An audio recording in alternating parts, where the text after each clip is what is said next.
Outgoing leader Elizabeth May fought hard to get the Green Party of Canada onto the spotlight on the federal stage. She succeeded where others had not. Now she's passing the torch, and we've got the second of two debates among those who would like to put their stamp on the party and country. Now, with 10 candidates vying for leader, we thought having them all go at it at once was just far too unwieldy. So we have divided the field into two parts. Joining us now for the second debate, 5 equally determined candidates. And here they are in alphabetical order. In Montreal, Quebec, Meryam Haddad, lawyer and the Green Party candidate in the last election in Châteauguay-Lacolle. In Yellowknife, Northwest Territories, Courtney Howard, an emergency room physician and president of the Canadian Association of Physicians for the Environment. In Montreal, Quebec, Dimitri Lascaris, lawyer and the Green Party's 2015 candidate in London West. Also in Montreal, Quebec, Maxwell, eco-entrepreneur and a 6-time candidate for the Green Party of Canada in Quebec.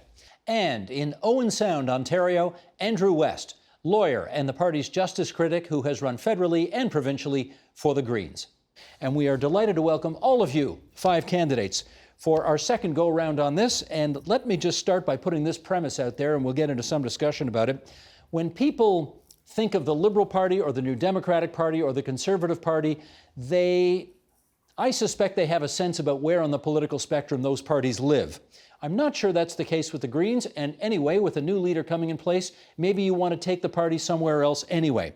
So let's have a bit of a conversation about that. Meryam, where do you see the Green Party of Canada being on that political spectrum? Well, I think we are the most progressive party, and we are a true grassroots party. All our policies are decided by the members, and we did some mistakes during the last election. We just got to communicate our message and identity better. And if our slogan needs to be aligned with our left-wing platform. Courtney Howard, where do you see the party? You know, probably not surprisingly, I see everything through the lens of health. So I think the Green Party has the potential to be the most evidence-based voice in Canada, the most ethics-driven voice, and the most action-oriented voice. And I think we'll make the most progress if we set a well-being economy and the overall health and well-being of Canadians as our sort of central vision. So solutions come from the left, from the right, from the center, wherever. Is that it? I just want people to live long and be happy. Gotcha. Dimitri Lascaris, how about you on that question? I think by the way, I'd just like to start by acknowledging that I'm on the unceded land of Ganingahaga people here in Montreal. Thank you for having us on, Steve. I think we really have to answer that question by reference to the core values of the party. And the core values of the party, there are 6 of them. Many Canadians know about ecological wisdom and sustainability, which has always been the focus of our party, but we also embrace as core values social justice, participatory democracy, nonviolence, and respect for diversity. And these, to me, embody a progressive platform, a progressive vision. Call it the left, call it socialism, call it, more left of center, whatever it may be. That is the core of who we are. We are not fundamentally, when you look at our core values, a centrist party. We're certainly not a party of the right. And I think we should be proud of that fact, and I readily embrace it. Maxwell. Well, I think we have to use compassion and logic to make our decisions. We can't just jump to one decision or another based on whether it fits into being socialist or right wing. For example, drug policy. You look at Portugal, it works. Somebody on the right might go, "Oh no, it's legalizing drugs. We don't want to do that." Well, does it work or does it not work? We have to focus on what works, and we don't want to turn people off. I think in Quebec, being a socialist party would help us, but I think in the rest of the country, and I think people understand that, we shouldn't lock ourselves in. If we always turn left, we're going to go around in circles. If we always turn right, we're going to go around in circles. There's a lot of great ideas, like stopping there being billionaires and stuff like that, but how do you do that? You have to look at the actual facts and what's going to work and what's not going to work, and have compassion. Andrew West. I think that I'm a moderate, and I am an advocate for a thriving Canada. I think that the Green Party is in the center. I think that we are a party that has strong social economic policies, but I think we've also been a party that has shown that we are fiscally responsible, and we can't lose that. I think if we shift the party towards the left, which a lot of candidates want to do, then we're going to have more candidates fighting over a smaller piece of the pie. If we want to get elected, and that should be the goal of the Green Party, is to get elected, then we need to stay in the center and attract votes who disenfranchised voters who are fed up with the NDP and the Liberals, but also conservative voters who feel like the Conservative Party has lost their way, especially when it concerns the environment and fiscal responsibility. We should be that option to attract all of these voters. We're a big tent party, and we need to attract as many voters as we can to win. Okay, that establishes where the five of you are in terms of the vision on the political spectrum for the future of the party. Let's now talk about the thing that I'm sure is on everybody's mind who intends to participate in this leadership contest, and that is pollution. The skies, the environment. Look at the skies of our major cities. They are cleaner than they've been in years. That may be one of the very few things that this pandemic has delivered to us. However, here comes the question. We want to take that positive development of cleaner skies and run with it. However, we are also being told that it's likely that people are not going to come back to public transit in the way they once did, and therefore people may drive more. We know when people go shopping nowadays, they're using single-purpose plastic bags again. The reusable bags, we're told not to bring them. We may see in the future some things that seem very unenvironmental in order to deal with the times in which we live. So let's start with this. Courtney Howard, you start us off on this. How do we take advantage of the good things of this moment and really make transformational change? So I think what COVID has shown us is, number one, we need to pay deep attention to the intersection between human health and the health of the rest of the natural world. This virus started in animals and made its leap into humans, and we've seen other similar viruses, much of it driven by biodiversity loss. And we know that as the climate changes, we're going to see animals changing in habitat, and it actually increases the risk of further pandemics just like this. So I view the coronavirus crisis as a planetary health emergency, and in fact, the biggest reason we've ever had to take action on climate change and reconcile our relationship with the natural world.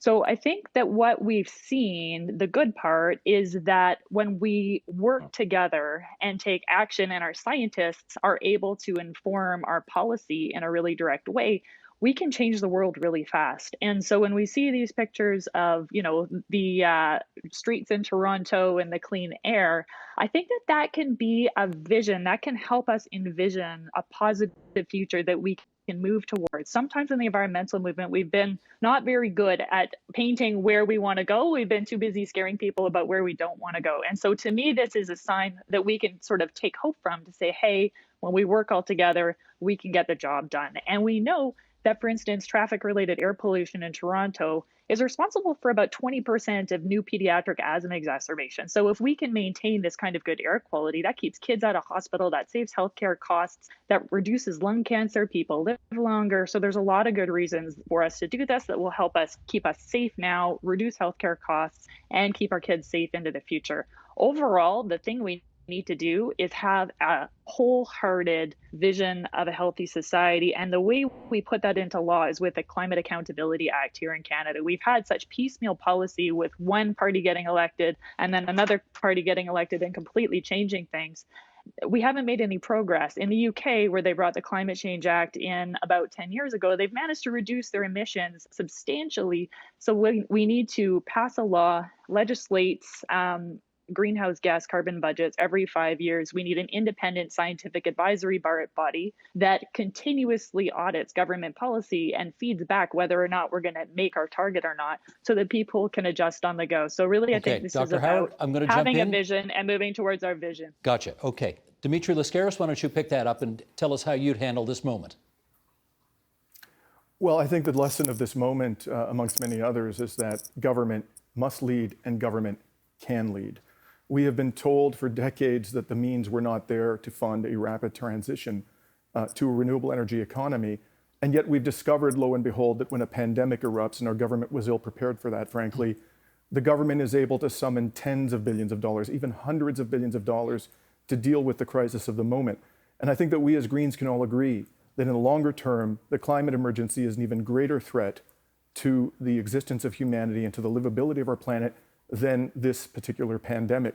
So if we have the means to deal with massive government, by means of massive government intervention with this crisis, surely we have the means to do that with respect to a much more pressing long-term crisis, and that is the climate crisis. So I would say that we now know that this myth that the means are not there is in fact a myth. And I call upon the government, and as a leader of the Green Party of Canada, I will champion the notion that the government should come forward with a massive investment plan to transition to a renewable energy economy and to learn the lessons of the economic realities of the situation. And I just want to say one thing in response to a comment by my brother Dylan in his opening remarks about what constitutes a moderate and not a moderate. In my opinion, we need to stop talking about persons who are ultimately defending the status quo as moderates. If you have a status quo that is leading you down the path of extinction, ultimately, that's extremism.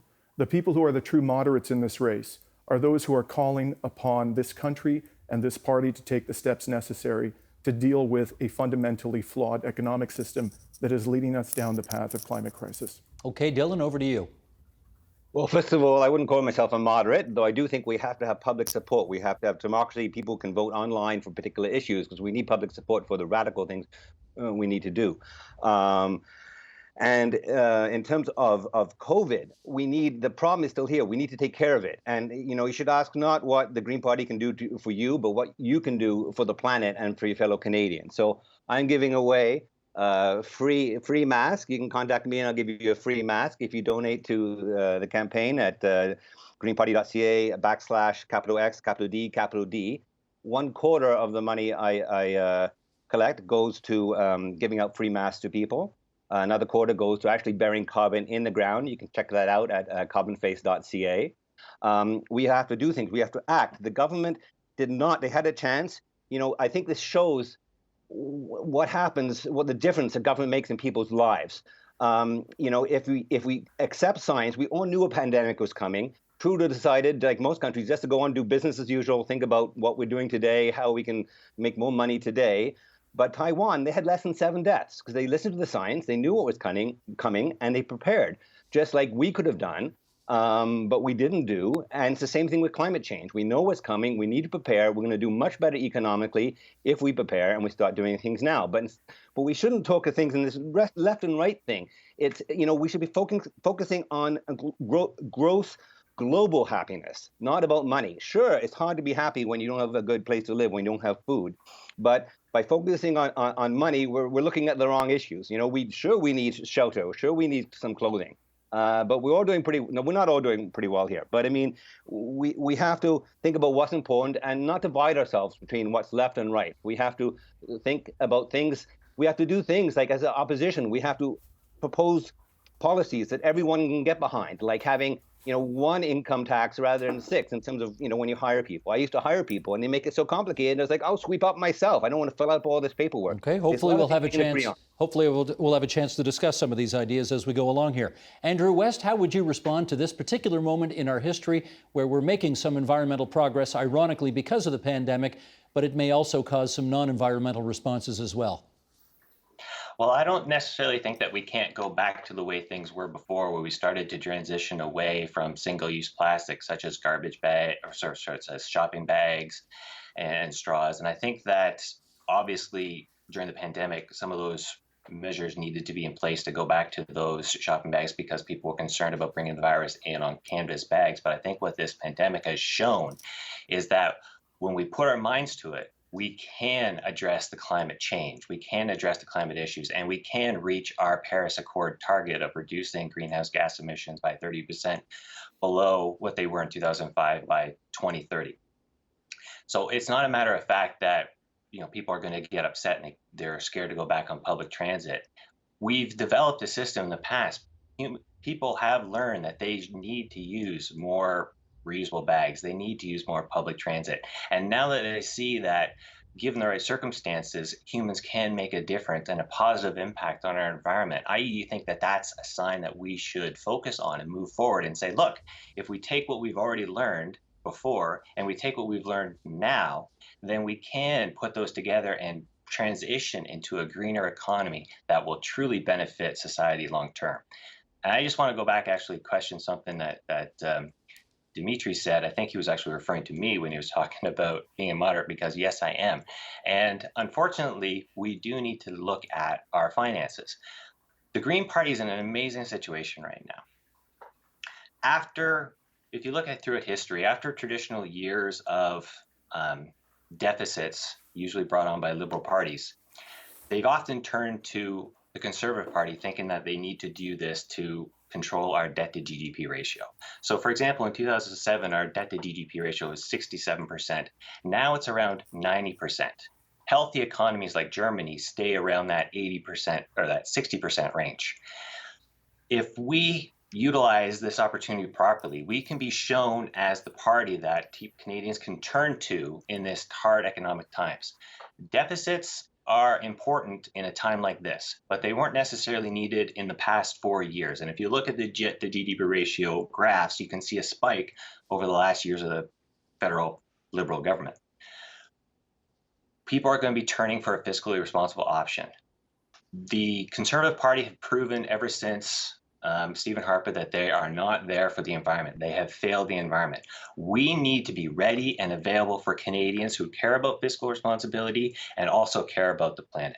Okay, and that's the most responsible option. Given that you mentioned Dimitri in your answer there, I should give him a chance to respond, and then I want to get Meryam on the original question that I asked. Go ahead, Dimitri.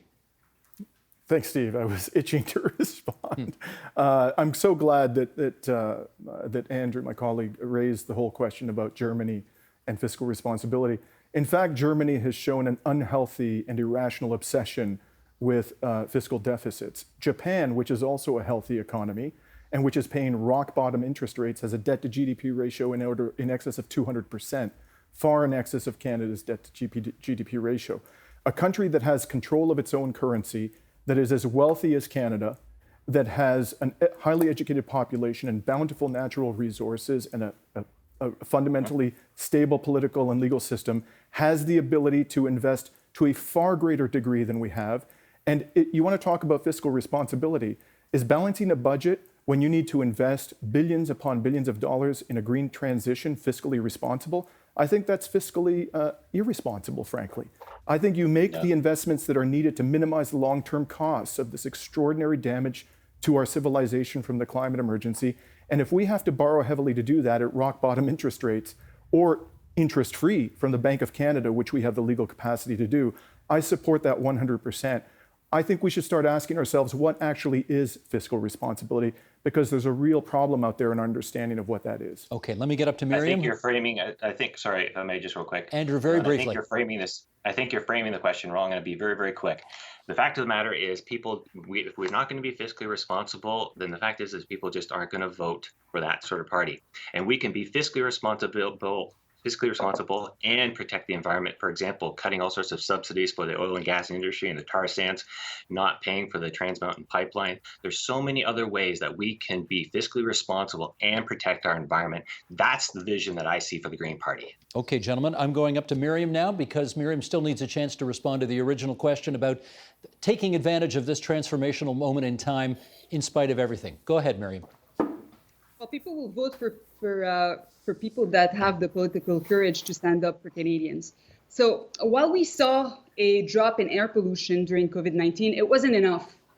It shows that we need structural change. We need to make working from home more accessible with low-cost speed internet for everyone. We need to make sure that our grid goes all across the country is green. We need to move away from petrol. We are one of the highest users as well as exporters. We have also seen that rapid change is possible. The Canadian government was able to quickly distribute funds to make sure that people were able to live. We have now seen that if they wanted to act on climate change, they can start straight away. Okay, Meryam, let me stay with you for this. Let me stay with you for this next question, because I think public opinion polls showed after the last federal election that the public thought that the Liberals and New Democrats in particular had something good and useful to say about the environment, the Conservatives less so. But it does raise the question of whether or not they have become green enough to make the Green Party redundant in Canada. Maybe we don't need it anymore. What's your view on that? Well, I don't believe so at all. First of all, the Liberals are just not able to keep their promises on the environment. The NDP, just to let you know, the NDP in BC, the provincial NDP, is just gave a permit to mine coal in 2020. A lot of progressives and socialists do not recognize themselves in the NDP anymore. And what we need to make sure is that social justice should be at the core of every single one of our policies. And the environment and the climate crises, it goes hand in hand with social justice. So yes, we need the Greens, and the Greens can win. Courtney Howard, do you think the other parties are green enough to render you redundant at this moment? Well, I asked a lot of people that question before deciding to run, and pretty much the smartest people I could find in Canada, and the overwhelming answer was we're very much important. And we see that just because of how, the Liberals, although they have done good things like bring a carbon price in and they've done good work on coal phase out, they bought a pipeline. And we're just not seeing the targets that we need. We're not seeing the overall accountability legislation that we need. And so, yes, I think it's super important that we have an evidence-based, really ethics-driven voice just laying down the bottom line and pulling us towards the action we need to take to keep today's kids safe. Sheldon, let's keep that 5 shot up there. We did this with the last group, and I want to do it with this group as well. Is there anyone among the 5 of you that would agree to build more pipelines in this country going forward? Anybody want a show of hands on that one? Okay, we got 5 no's. We had 5 no's the last time, so we're just confirming that all 10 candidates are against further pipeline building. All right, Dylan, why don't we get you to weigh in on this issue of whether or not we actually still need a Green Party in this country? Well, Trudeau wants to do the right thing, but he doesn't have the guts. We need people who are willing to look outside the box and do things differently, like I think we should do in terms of the next election. We should set up a map where people can actually look at the riding they're in, because I think we lose 70% of our votes to people who think they're voting strategically but are not voting strategically, because in most of the ridings everyone knows who's going to win or not. Well, they don't know, but if you look at it, they'll know. And then we got to support the NDP and the Liberals in the ridings where it makes sense. In Pacific ridings, doesn't mean we don't run a candidate. And that way we can ensure the Conservatives never get back into power unless they do the right thing and support proportional representation. They got the most votes in the last election and they didn't win. If that happens enough, they will change their mind and, like the NDP, support a different electoral system. Well, since you brought up proportional representation, let me move to Dimitri and ask him about that, because in the last federal election, the Greens did get 6.6% of the votes, but that was good for 3 seats. The Bloc got literally 1% more vote than the Greens, and they didn't get 3 seats, they got 32 seats.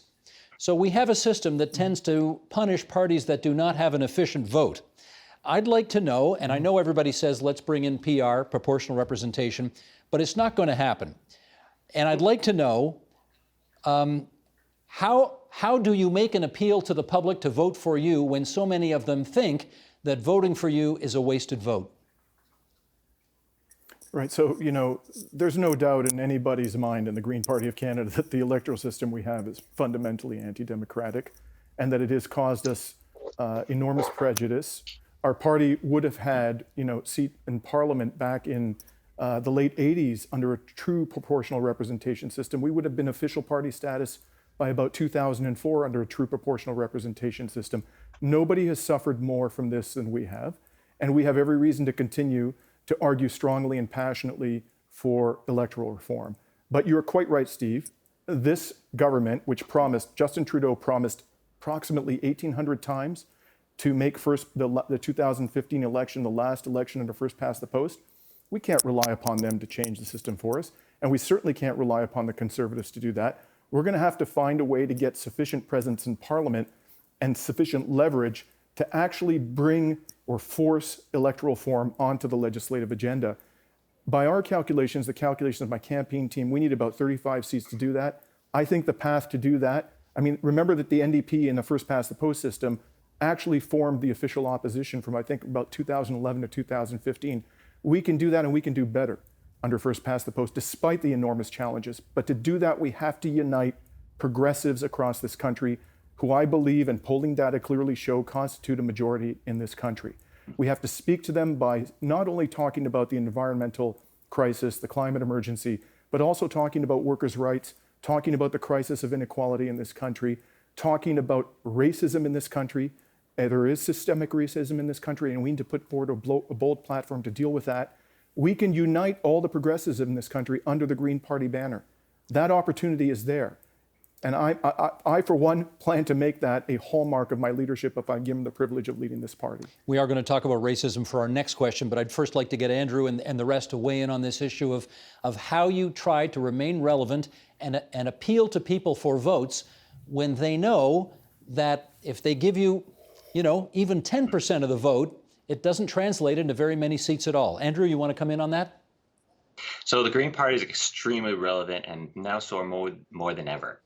I think one of the things that we need to do first is change the narrative. And Steve, actually, maybe you as a member of the media can help with this. And that's actually to look at the actual term strategic voting. It's not strategic. An actual strategy would be to think about the party that you want to have elected and then do everything you can to help get that party elected, even if it means voting for them 2 or 3 or 4 in successive elections.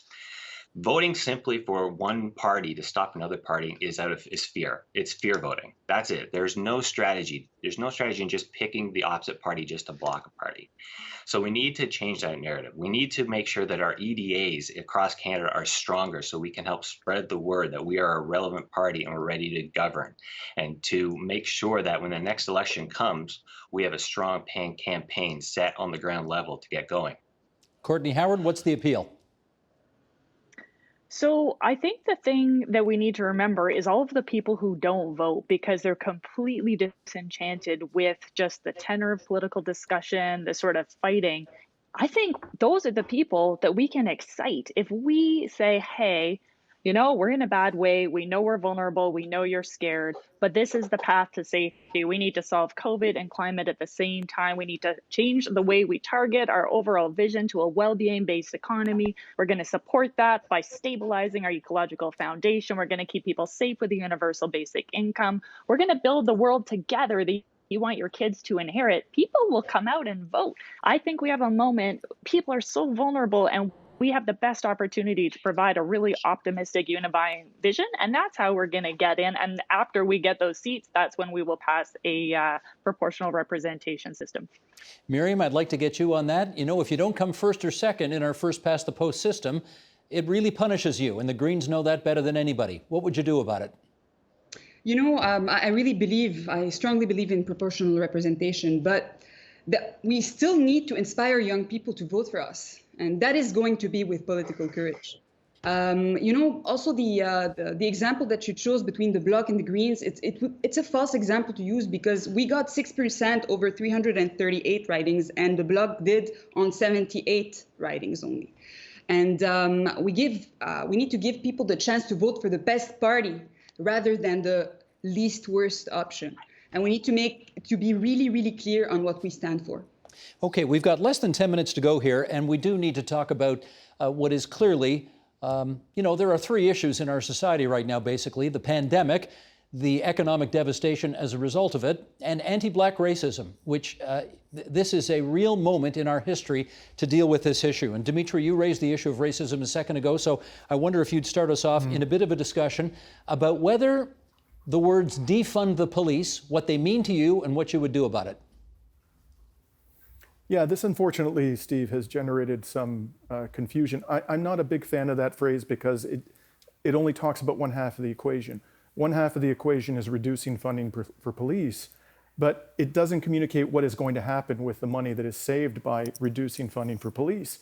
A better phrase would be reallocation of police funding, because that money should be taken to address the root causes of what our society has determined to be criminality. The root causes, to a very large degree, an overwhelming degree, are social injustice, poverty, homelessness, mental health crises, substance abuse, and the police is like, it's a means whereby our society deals with the symptoms of the underlying causes of what we call criminality, but it doesn't deal with the root causes. So I would say we need to reallocate resources from the police. I'm enthusiastically in favor of doing that, towards social services, supporting people who are suffering from substance abuse, from people who are in mental health crises, and really getting at the root problems of the behaviors that the police are dealing with far too often in this country in a brutal and in a racist way. And I must stress once again that there is an enormous overrepresentation of Indigenous persons and Black persons in our correctional system, incarcerated in the prisons around this country. For example, Indigenous persons, over 30% of inmates in correctional institutions are Indigenous, and they constitute less than 5% of the population. As a lawyer who has litigated on behalf of the disadvantaged for virtually my entire career, I can tell you that there's only one rational explanation for this incredible disparity between incarceration rates and population rates, and that is systemic racism. Okay, That's let me what make we sure have in this country. Let's get everybody else in here on this one as well. Meryam, defund the police. What does it mean to you, and would you do it? Well, defund the police, I think it really resonates, and it is what people are asking in the streets. So the Black Lives Matter movement, but there's also the Indigenous Lives Matter movement that we need to talk about. So we need to recognize the violence towards our towards Indigenous communities. The RCMP was created specifically to move Indigenous people onto reserves. So if you have an institution that was created specifically for that, it cannot be reformed in any way. So it needs to be defunded and reinvested into the communities. And it could be invested in affordable housing. It could be access to free pharmacare, safe injection sites. There are many ways to reinvest in the communities, to get out people out of poverty. This is how you live in a more just society. We need to think about everybody like that. It's something that it's really, and it's defunding the police. It's not only just defunding it, but it's also a road to abolition, because this would be the end of it. Can I understand what you're saying? You believe in abolishing the police altogether? Of course, but it's on the long run, of course. Over what period of time? I wouldn't be able to tell you. I'm not saying that there wouldn't be any security or the police wouldn't be, there wouldn't be any existence of a safety to people. But defunding the police, what it means, it's a road to abolition. All right, understood. Dylan Maxwell, where are you on this issue of defund the police? Well, I think it's a good idea, and I think you to at least start down that road as much as possible. I think for any problem, you should look around the world and see what works. So like in Portland, Oregon, I think 17% of the money from the police or something like this went to people with actual deep training in psychological issues. And it's working out quite well. In New Jersey, they got rid of the whole police force. It is sort of more community-based force, and the crime went down by something like 50%. You have to look at what has worked in other places and come up with new ideas. So one of my ideas is for the police to give $20 to every person of color they stop. This would compensate a little bit to the trauma and inconvenience of being stopped, and it would make the police think twice before they stop them. We do have a huge problem, and the police need to be trained better. And it's not as bad as in the States, but the police they collect money, and the money often goes back to them. And it's really, the type of people get into policing in the first place. There's a lot of good police people, but there's also people who feel, well, this is a place they can beat people up. I remember in high school, this person wanted a bribe from me to join the DJ club. And lo and behold, he became a police officer. What a surprise. We have to weed these people out. Courtney Howard? We have to do everything we can. Courtney Howard, your view on defund the police? So I agree with Dimitri that I think that this is most helpfully framed as redistributing resources. I'm a frontline worker, and I have been for a long time in small emergency departments in the North. The RCMP keep us safe. There have been many moments in my life where people have been in danger, and I've been very happy to see them arrive. But just as we found in healthcare, after the Truth and Reconciliation Commission recommendations came out, and we looked at the studies that said, showed, hey, if you show up in an emergency department in Canada with chest pain, you're a lot more likely to get an angiogram if you're not Indigenous than if you are. We need to develop increased insight into the systemic racism and the unconscious bias that we have. And I was disturbed by some of the comments from the RCMP leadership in the last little while that seem to not indicate an appreciation of that. I have most definitely witnessed systemic racism within Canadian healthcare structures as well as within RCMP behavior. And so I think that restorative justice is a way of changing the power differential and bringing in some Indigenous land healing practices that could be much more helpful for people in the long run. And I think that there's a lot of work to be done in terms of de-escalation training and community-based work. Andrew West. Well, this is an area that I'm definitely more in line with Dimitri. I think it's a positive step that organizations like the RCMP acknowledge that systemic racism exists, which it does, and they actually have just recently acknowledged that.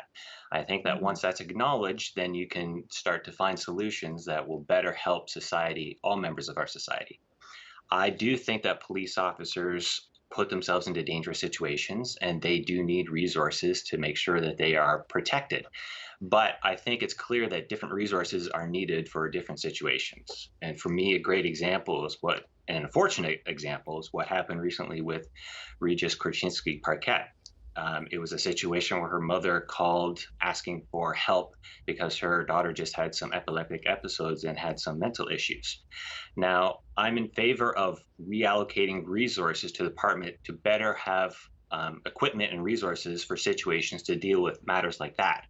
And I think that those situations, doing that will help benefit society as a whole. And I think the Green Party also has great issues on addressing poverty, which is another element that needs to be addressed, as others have mentioned. And we're probably the biggest proponent of any party for a guaranteed livable income. And I think that a guaranteed livable income is a win-win. I've obviously talked about fiscal responsibility. And if you look at the city of Ottawa, when it comes to, for example, making sure that people have proper housing, well, it's often cheaper to pay for a bed in social housing than it is to pay for a bed in a hospital or in a jail, which for a lot of people sometimes can be the only alternative. Mm-hmm. So these are the win-win situations that I look for and that I see the Green Party addressing. Okay, we are literally down, forgive me everybody, we're down to our last minute, and I have to give it to Meryam because they tell me in the control room that she has had the least speaking time so far, and I want to be fair. So Meryam, finish off on this. So what's the most? Go ahead. You take the last word. I gotta address whatever was said because, like Mr. Perceval-Maxwell, I gotta admit your $20 solution is super racist, and as a person of color, I find it very, very offensive. Also, like, what if you want to pay people to address systemic racism? It does nothing. What would be the next step if the person gets beaten up? We give them 50? No, like I want. That's not what I want. I want to stop people from color left. It's my minute, right? It's my minute. Go ahead. Also, concerning the UBI, we need to, the UBI is great, but we need to maintain our social safety net. So that's important to mention also. Okay. Thank you. Merci beaucoup, tout le monde. Thanks to the five of you, Meryam Haddad, Courtney Howard, Dimitri Lascaris, Dylan Maxwell, Andrew West. We're so glad you could join us for our Green Party debate here on TVO tonight. Thanks so much. Thank you. Thank you. Thank you, Steve. Well, last night we featured the debate among the other five candidates. If you missed it, it's archived on our website. That's tvo.org/theagenda. Or you can find it on our YouTube channel. That's at youtube.com/theagenda. The Agenda with Steve Paikin is brought to you by the Chartered Professional Accountants of Ontario. CPA Ontario is a regulator, an educator, a thought leader, and an advocate. We protect the public. We advance our profession. We guide our CPAs. We are CPA Ontario. And by viewers like you. Thank you.